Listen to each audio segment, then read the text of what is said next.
Hey, it's the Mage again, and I'm here to talk about episodes 5, 6, and 7 of Anohana.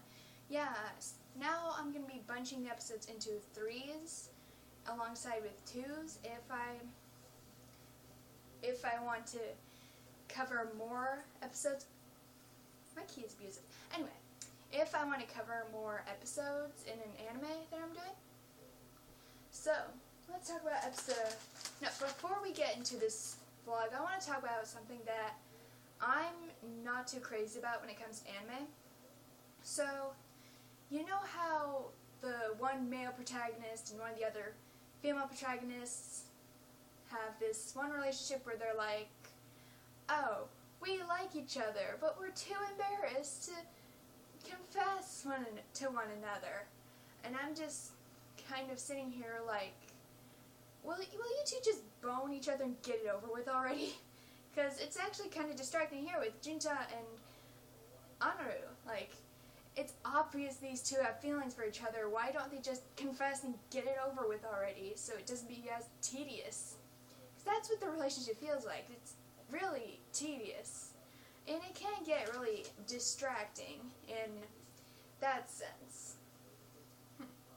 So, that's a trope that I'm not too okay with, to put it lightly. I may go into this topic a bit further in a future video, but that's beside the point. The point is we're going to go into episode 5 now, and also call back to episode 2 or 3. When Yukiyatsu was going shopping with Tsuruko, see, I'm remembering names now. When he was going shopping with Sukuro, yeah, nice save. Anyway, when he was going shopping with her, he was picking out an outfit that looks exactly like Menma's, and Tsuruko sort of caught on to this, and she decided to keep out of it in a way so that Yukiyatsu would sort of learn like an error of his ways. Might as well.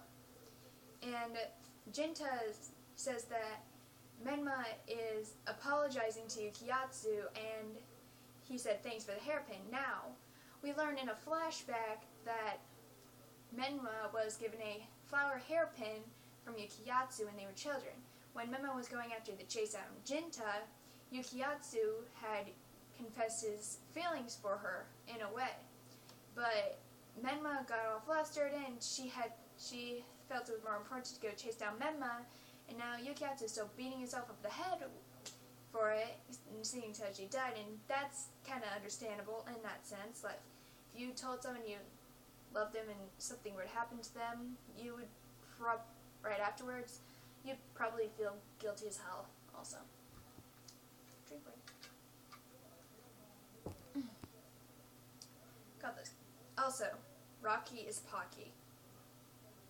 Might as well keep a tab on how many references there are to real life objects, but anyway, Jintan, he basically is all like, he says that he has more priorities to get out of the way other than Menma, because Menma's sort of putting a strain on Jinta in a way, but he doesn't want to outright admit it.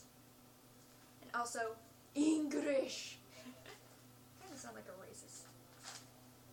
Trust me, I am not racist in any way. Please, don't take that the wrong way. And we also get a bit of an insight to Yukiyatsu and Sukuro's relationship. Now, thanks to Sukuro, Yukiyatsu was able to get over some things because of her company.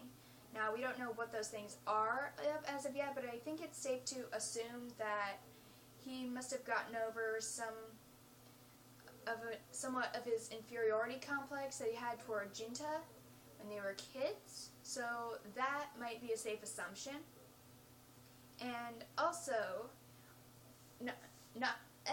what am I doing? Anyway, Anohana is pretty much forced into a party by her supposed friends, and one guy tries to leave off with her to a hotel, but basically he's being a drunk asshole, but thankfully Yukiyatsu comes over to the rescue, and the two have a nice little chat with each other, and Anohana confides in him that she isn't sure about her feelings toward Jinta.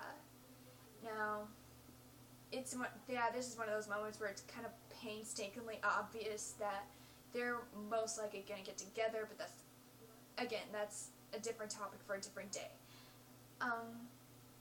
Also, Popo wants to help Menma in her pursuit to get her wish granted, but since Menma doesn't know what it is, she easily gets frustrated by this. And I'm just going to say this right now. The ending of episode 5 almost sort of got something out of me, like, not crying per se, but it was tearing at my heartstrings a bit. I'll admit that. Episode 6. Another heartstring puller episode for me. Now, Jinta is trying to make sense over what Menma wants, and also he's also decided to come back to school. But there are rumors that are being spread about Anohana since she was seen with that drunk bastard that earlier yesterday, or the couple days before. Now rumors being spread about her that she's some sort of prostitute, and now it's pretty much gotten over, like, around the school, but Jintan tries to draw all the attention to himself since he just came to school, and he defends Anohana, and also he does go a bit too far in that, but Anohana is thankful for that, and it does sort of help develop their relationship a bit. Okay, what was I going to talk about? Oh, okay. Glad to have notes here, yeah. But Anohana fears that her mother is going to find out about said rumors, which probably is going to happen, and so Anohana decides to run away and live in the shed. But Popo, as you might imagine, isn't too happy about that since he's got all his stoofs there. Yeah, that's stoofs. But anyway, Popo suggests he and the others go to Menma's house to see if there are any clues as to what Menma's wish would be. And so that's where they find Menma's diary, but Jinta insists on anyone not reading it until they're all gathered around together. Well, except for Menma, because they don't want to add any sort of tension to her, as she might already have. And now, Suruka, we get another instance of Suruka and Yukiatsu's relationship. Now, Sukuro is being accused for falling for Yukiatsu and thinking she's this high and mighty person. You know, like that's not exactly true. And yeah, I'm really liking Suruka and Yukiatsu's relationship in this series so far. Can we please see more of that? Please? Please? It's starting to become my OTP, please? Please?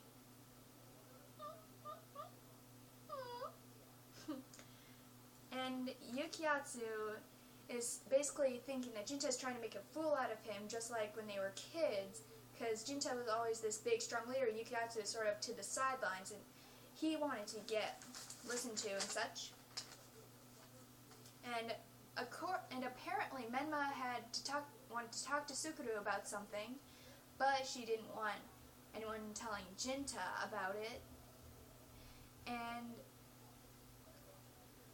Anohana, she decides, you know what, I think I'm going to head home for a little bit, just to see, it's not like I care about seeing my parents or anything, yada yada yada, being her usual Cinderella self. However, Menma finds out about Jinta and the others going to her old house, and Menma says that she doesn't want her mom being all sad and lonely anymore. But Jinta points out that she thinks about others too much, which I had to agree on. As much as I like Menma now, she cares a bit too much about others, and she needs to focus in on herself, and hopefully that will get some great character development out of her later in the series. And now finally, episode 7. Episode 7. I'm not French, damn it. Shut up. Okay, so apparently Anohana's mom didn't take lightly to the rumors, and she believes they're true. And now she's being all condescending about the issue when Anaru brings up that she's gonna run away, but Anaru, out of spite, decides to keep her promise to run away from home and not return to school because of those awful rumors that were being spread about her.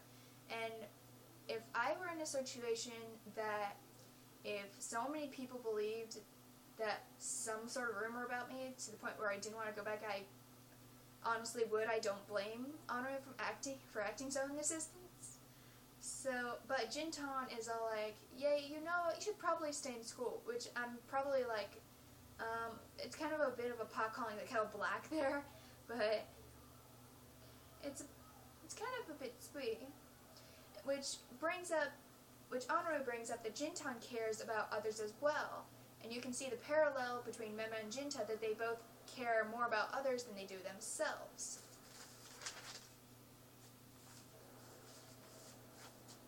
So Anaru says that they shouldn't be dwelling on Menma so much, which is station brought up in Yukiatsu once again. Yeah, Yukiatsu is kind of a dick like that. As much as I like the Yukiatsu, Suko, OTP, Yukiatsu is definitely my least favorite character in the cast, and we'll just go ahead and leave it at that. Why am I constantly looking down? What is wrong with me? Okay, keep your eyes on the camera, girl. Girl, eyes on the camera. Okay.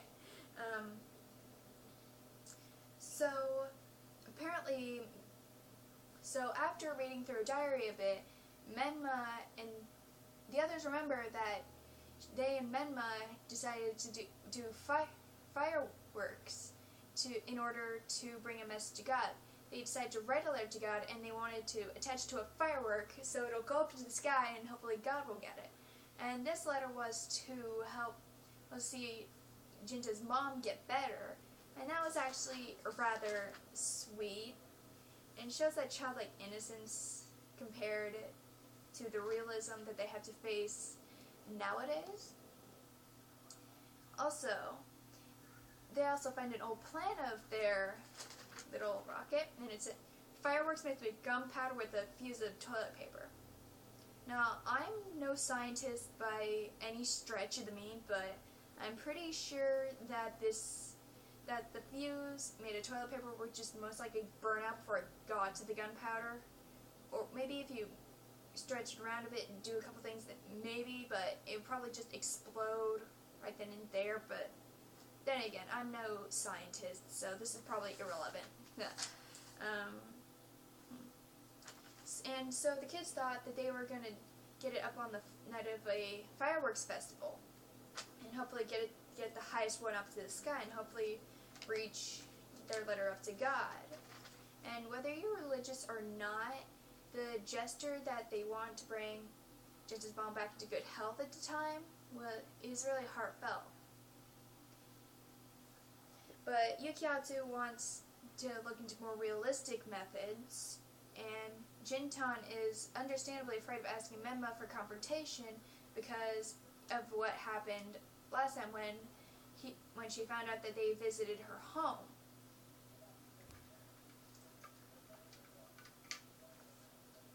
And so Jintan gets a job at where Anaru works at the game store, and he once again sticks up for her.